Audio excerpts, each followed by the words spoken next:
Oi, gente, tudo bem? Sejam bem-vindos ao canal do Dicas. Estamos voltando aí essa semana, todo vapor. Passamos aí alguns dias sem postar, porque estávamos na ativa.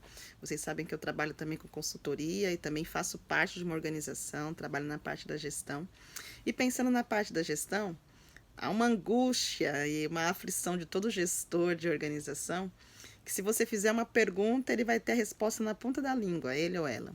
Ela, na maioria, né? Que somos mulheres, a grande maioria, gestoras das organizações. Que tá aí um assunto muito bacana que eu vou abordar um dia. Por que nós temos mais mulheres do que homens dentro das organizações? Já parou para pensar sobre isso? Eu vou abordar sobre esse assunto um dia. Muito bem, se você chegar e perguntar para uma gestora o que ela mais gostaria de ter na sua organização, eu tenho certeza que a resposta vai ser essa: independência financeira da OSC. Independência financeira da OSC. Por quê? Porque toda organização da sociedade civil, ela vive e sobrevive de parcerias ou de doações. E é importante que essas doações sejam permanentes, parcerias permanentes, para que possa desenvolver o dia a dia da organização. Mas que bom seria se a organização tivesse sua própria independência. E é claro, né, que diferente do segundo setor, que são as empresas que têm o capital próprio, as organizações do terceiro setor, elas trabalham em rede, em parceria, para que possam se desenvolver. Mas nós temos visto muitas inovações, muitas organizações que têm se destacado na questão dos seus negócios sociais. E hoje eu queria falar para você sobre um passo a passo, pelo menos 4 a 5 passos, né? São dicas e orientações para você e a sua organização terem a independência financeira. Nossa, Suzana, significa que se eu fizer isso da noite para o dia vai acontecer? Não, não é isso. É muito trabalho, é muita persistência, é muito foco, é muito monitoramento. As pessoas às vezes perguntam para mim: nossa, Suzana, como é que você consegue ter recursos? Eu faço parte da ONG Ação Vida, de uma organização, sem ter verba pública. Como é que a sua organização está sobrevivendo sem verba pública? Eu simplesmente falo: bom, está sobrevivendo porque a gente está trabalhando muito. A gente tem procurado elaborar algumas coisas, desenvolver algumas coisas, que dentre elas eu quero compartilhar aqui também com vocês, para que vocês possam entender que não existe fórmula mágica nenhuma, mas sim muito trabalho. Me lembro que uma vez eu fiz o podcast para o Fomenta, que está aqui também no meu canal. Vou colocar aqui para você, se você quiser assistir também depois, para você entender que não existe fórmula mágica, existe sim muito trabalho, né? Para que a gente possa fazer a organização crescer, não deixar apenas ela aberta. Porque existem muitas organizações que têm verba pública, mas também estão só abertas, cumprindo o trivial e não estão fazendo a organização crescer. Então, nessa dica do passo a passo para a organização ter a sua independência financeira, primeira coisa que é importante ter, que eu compreendo, na minha visão, na minha vivência, na minha experiência, tá? Não estou dizendo que isso seja algo fechado, mas é aquilo que eu enxergo enquanto gestora dentro desses longos 10 a 15 anos de atuação no terceiro setor, começando a engatinhar ainda, né, adolescente, mas dá para compreender algumas coisas. Uma das coisas que a gente precisa ter é uma liderança engajada. Primeira coisa, não tem como você desenvolver qualquer trabalho social, qualquer projeto, qualquer plano de ação, se você não tem uma liderança engajada, uma governança, né? Toda a parte da liderança da organização.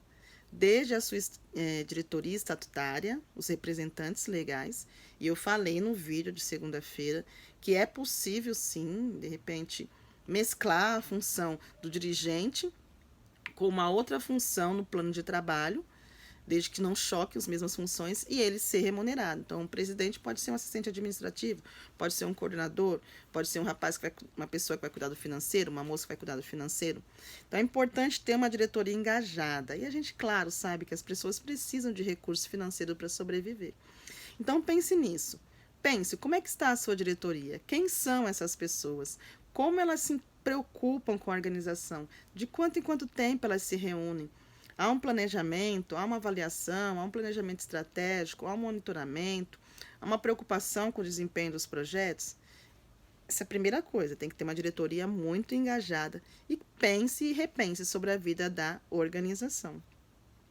Em segundo momento, como eu falei da própria diretoria, precisa ter um planejamento estratégico. Ou seja, é importante pensar a identidade da organização e, em cima dela, desenvolver projetos. Por quê?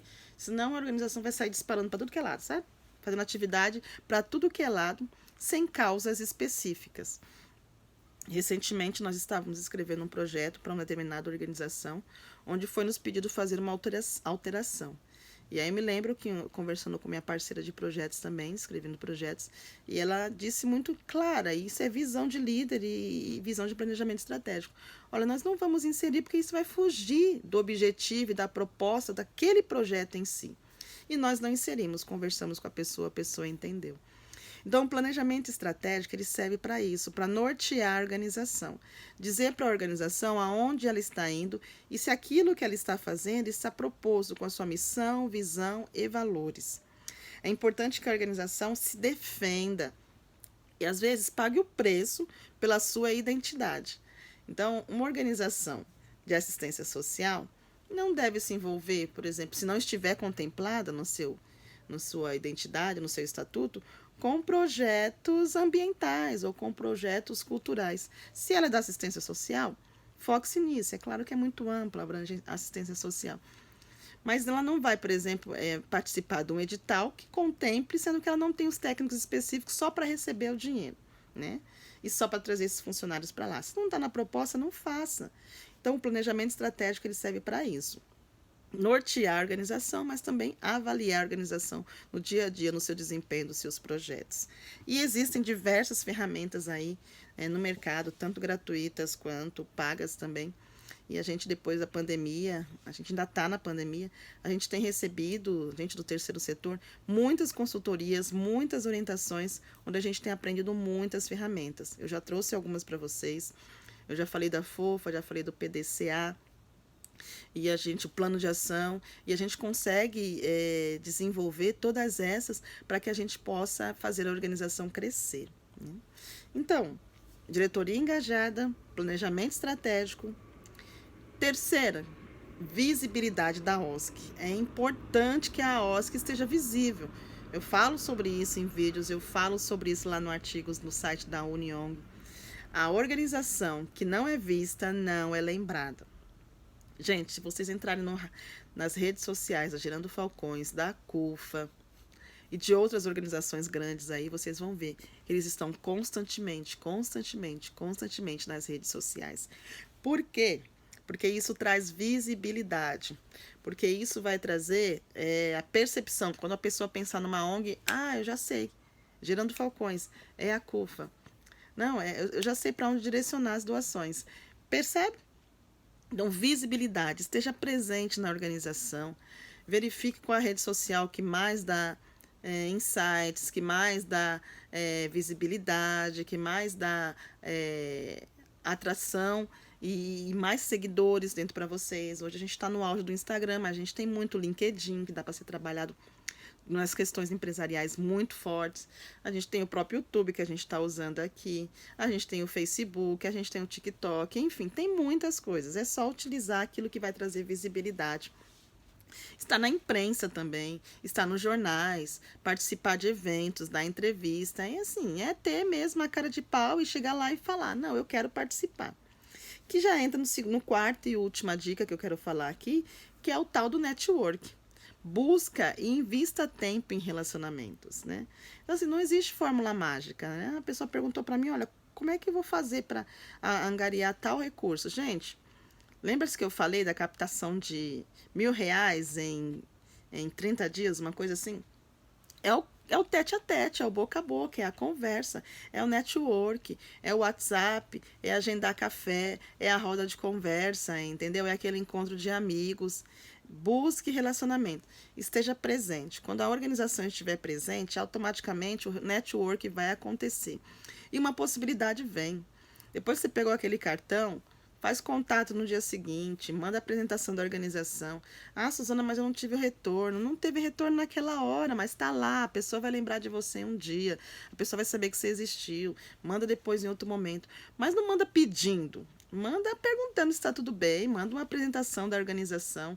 e manda pedindo marcar um café, uma conversa. Não mande pedindo as coisas, porque a pessoa nem lembra de você, não vai lembrar, né? No network, tanta gente que conversou, mas ela vai saber que você tá ali, que você existe. Então, ó, vamos fechar o pacote aqui, ó.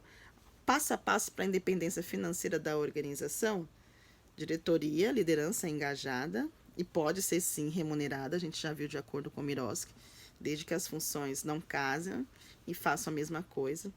Planejamento estratégico, né? Uma organização que tem o começo, meio e fim, sabe para onde está indo. Uma organização que está visível nas redes sociais, na imprensa, em tudo que é lugar. E o network, boca a boca, a conversa, reunião. Não pode ter preguiça, tem que estar ali todo tempo, a todo instante, buscando gente, relacionamento. Fazendo isso, você vai ver que as coisas vão acontecer. Claro, algumas organizações vão bombar, outras organizações da noite para o dia. Não vai ser da noite para o dia, mas ao longo do processo você vai ver que isso está acontecendo. Eu falo com propriedade da organização que eu faço parte, que aos poucos a gente tem visto isso acontecer sem nenhum tipo de verba pública. Algum problema com verba pública? Não. Podemos receber? Podemos. Mas nós queremos ter a nossa independência e queremos aprender a viver com os nossos próprios recursos. Então, para isso, a gente precisa desenvolver negócios sociais. Gente, grande abraço. Até sexta-feira. Bora trabalhar muito, fazer a organização crescer e trazer independência financeira para ela. Tchau, tchau.